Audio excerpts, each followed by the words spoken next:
Welcome to Moments in Time and Space, a microfiction podcast, bringing you tales of horror and suspense with your host, Aaron Maracle.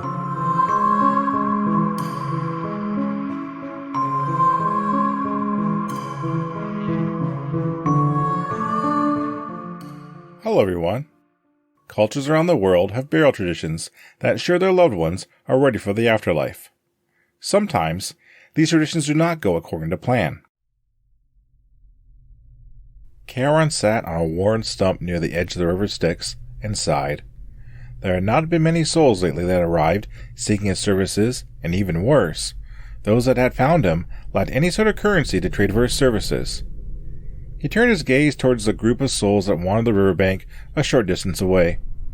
None of them had coins to offer him, and they spent their days milling about, waiting for 100 years to pass. At that time, the souls would be eligible for a free ride, but until then, they would spend their time waiting and occasionally annoying the ferryman with their question of, "How much longer now?" "Excuse me, sir. Could you tell me where I am?" Charon looked over his shoulder and saw a middle-aged female soul looking slightly confused.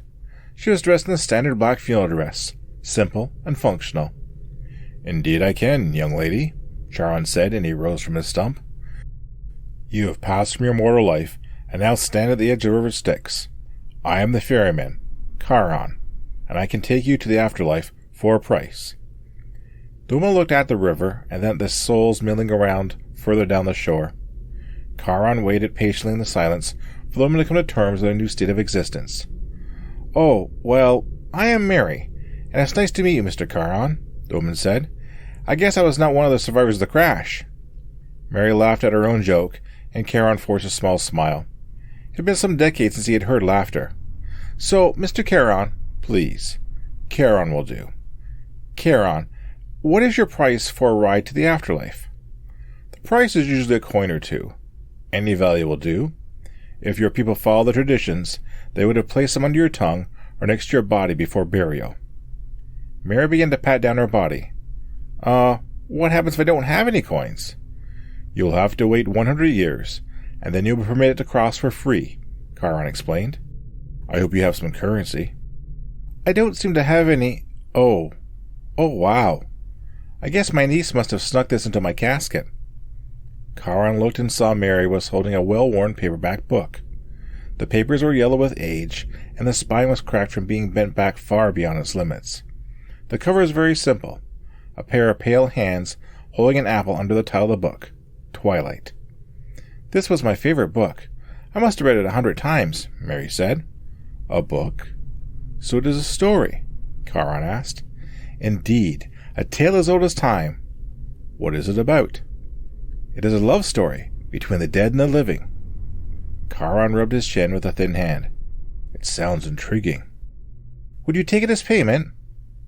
The ferryman pondered the offer. Tradition dictated that he was to accept coins of any value in exchange for passage across river Styx to the afterlife. However, traditions change, and a story would provide a nice reprieve from the emptiness of waiting for souls to arrive. "Mary, I would be happy to accept this book as payment," Charon said. "Please step onto my barge, and I will take you to the land of the dead." Mary handed Charon the book, and the ferryman gestured to his barge that was floating nearby. She stepped aboard, and Charon joined her. He picked up a long pole from the floor of the barge and pushed off from the riverbank.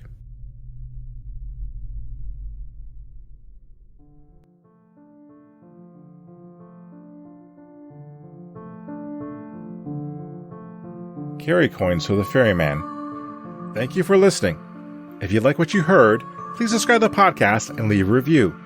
You can also follow me on Twitter at Moments in TAS. Feel free to recommend this podcast to others and help it grow. The opening and closing theme is Creepy Night by Daniel Carlton.